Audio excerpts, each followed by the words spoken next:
안녕하세요. 아로랑입니다. 오늘은 이제 막 한 달 사용한 아이폰 11 프로 사용 후기입니다. 정말 많은 분들이 리뷰하시는 휴대폰이라 저까지 꼭 해야 할까 이런 생각이 들긴 했지만 그동안 리뷰했던 다른 많은 휴대폰들과 형평성을 맞춘다는 생각에서 준비를 해봤습니다. 이번 아이폰 11 프로에서 역시나 카메라 성능을 빼놓을 수 없습니다. 제가 그동안 사용했던 수많은 휴대폰들 중에서 동영상 품질이 가장 좋은 편입니다. 갤럭시 S10도 상당히 좋았지만 초광각에서의 화질 저하 그게 좀 아쉬웠거든요.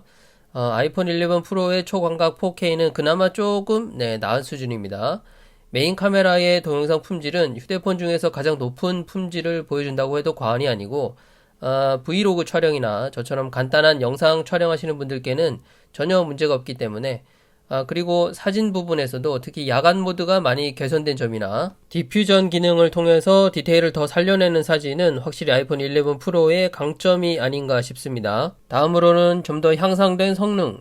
사실 저는 10S Max에서 넘어왔기 때문에 확연하게 체감되는 것은 아니지만 전체적인 구동 속도를 비롯해서 와이파이를 이용한 웹 서핑 속도, 앱 구동 속도, 앱 다운로드 속도, 그 다음 페이스 언락 속도 사용하다 보면 좀 빨라졌는데 라는 느낌이 확실히 있습니다. 물론 iOS 13의 효과라고도 볼 수 있겠죠. 그리고 나머지 부분은 크게 체감될 정도의 변화가 없습니다. 디스플레이가 XDR로 좋아졌다고는 하지만 엄청난 향상은 아니고 후면을 한 장의 글래스로 가공했다고는 하지만 역시나 그냥 매트해졌네 라고 느껴질 뿐이고 돌비 애트모스를 지원하는 스피커 역시 이전보다 굉장히 좋아진 것은 아닙니다. 물론 배터리는 좀 오래 가서 그 부분은 상당히 만족스럽습니다. 역시나 가장 만족스러운 것은 애플 생태계에서의 호환성과 편의성이겠죠. 아이폰, 아이패드, 애플워치, 에어팟, 맥북으로 이어지는 이 사용자 경험은 다른 어떤 경쟁 제품들에 비해서 아직까지는 월등하다고 봅니다. 하지만 이 점은 아이폰 11 프로만의 장점은 아니죠. 또 장점이 뭐가 있을까요? 아쉽게도 없습니다. 아이폰 11 프로는 애플이 발표해서 강조한 것처럼 카메라가 가장 큰 체감할 수 있는 변화였고 그 카메라 때문에 변화된 디자인 그리고 조금씩 더 향상된 성능 사실 이게 전부입니다. 오히려 이제는 아이폰의 아쉬운 점들이 더 눈에 많이 띄는데요. 물론 그 아쉬운 점들은 기계적인 부분 이를테면 커다란 노치 같은 디자인적인 것도 있지만 상당 부분 iOS에 관련된 것들이 많습니다. 우선 가로 모드에서 안면인식 잠금 해제가 안 된다는 점, 아이패드에서도 되는데 시리의 한글 목소리는 여전히 부자연스럽고요. 인식률도 좀 아쉽고 3D 터치가 없어지고 햅틱으로 대체되었는데 어플을 이동할 때나 지우려고 할 때 특히 어플 이동할 때는 한 단계 더 들어가야 해서 이게 좀 많이 불편한 것 같아요.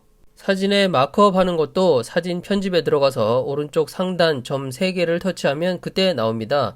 사진 편집 툴을 강화하는 것은 좋지만 그것 때문에 밀려나는 기능들도 소홀히 하지 않았으면 좋겠어요. 카메라 앱의 UI는 꽤 괜찮긴 하지만 야간 모드를 사용자가 수동으로 사용할 수 없다는 점은 많이 아쉽고 메인 메뉴에 나와 있던 촬영 포맷 모드가 한 단계 안으로 들어가서 개인적으로는 좀 많이 아쉽습니다.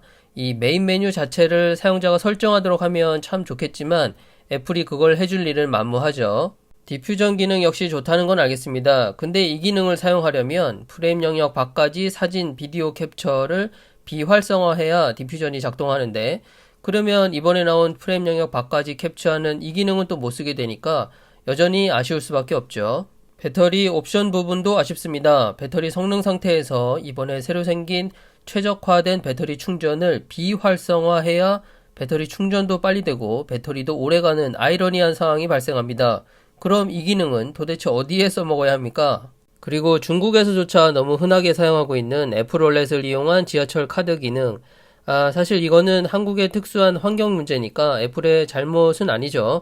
그래도 몇 년째 해결 안 되고 있는 건 좀 너무 아쉬운 점이에요. 기타 개인적으로 아이폰 11 프로의 아쉬운 점이라면 초광각 카메라에 OIS가 없다는 점, 마이크 성능이 좀 별로라는 점, 배터리 역충전 기능이 없기 때문에 에어팟을 급할 때 충전할 수 없다는 점, 그리고 왜 중국, 홍콩 정발 모델만 물리 듀얼 유심 모델을 판매하는가 이것도 좀 불만이고 그리고 요즘 말 많은 카메라 오이 현상, 플레어 심한 거 이거는 사실 개인적으로 언급하고 싶진 않은데 제 기준에서는 문제라고 보기 어렵기 때문에 뭐, 오이 현상 때문에 아이폰 11 시리즈 거른다고 하는 사람들을 보면 사실, 참, 스스로 자초해서 세상을 너무 어렵게 살아가는구나, 이런 생각은 들어요. 아이폰이 비싼 것은 맞습니다. 하지만 현존하는 휴대폰 중에서 가장 성능이 좋은 휴대폰 중에 하나라는 것도 부인할 수가 없죠. 후면 카메라 디자인 때문에 그렇게 까이다가 지금은 너무 잘 팔리고 있는데, 저는 아이폰을 쓰면서 가장 좋은 점은 부드러운 화면 애니메이션, 휴대폰 치고는 상당히 좋은 카메라 동영상 성능, 그리고 다른 애플 기기와의 호환성, 딱 이 세 가지입니다. 아이폰 11 프로 상당히 잘 나온 휴대폰입니다. 값어치를 하느냐 못하느냐는 사용자가 어떻게 활용하느냐도 상당히 중요하다고 봅니다. 비싼 제품 구입했으니까 아깝다는 생각 들지 않게 잘 써야겠습니다. 근데 너무 비싸긴 해요. 자, 오늘 영상은 여기까지고요. 다음에 또 인사드릴게요. 감사합니다.